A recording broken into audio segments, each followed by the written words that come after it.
All right, chapter 7, all day I dream about beats.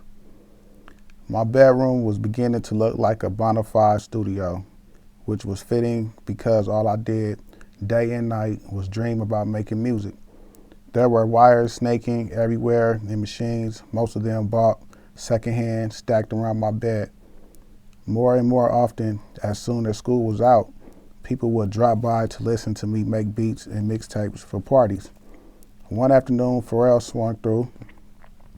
"Whoa, when did you get this?" he said, running his fingers along my new ASR 10.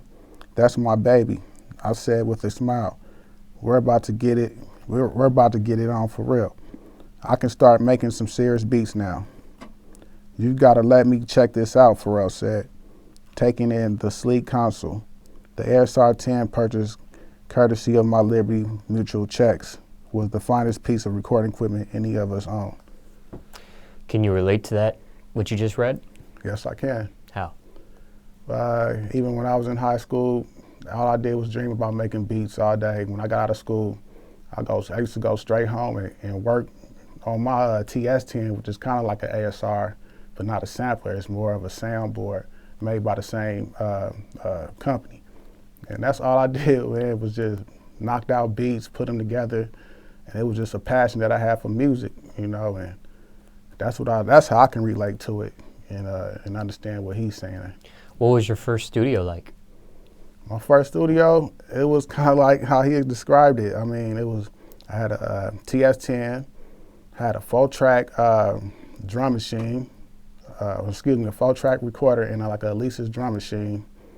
And that's how I used to do it. I used to come home from school and just work on beats, And it was in my room. I had my bed, keyboard right there in the front, drum machine on the side, and it was just a beautiful thing.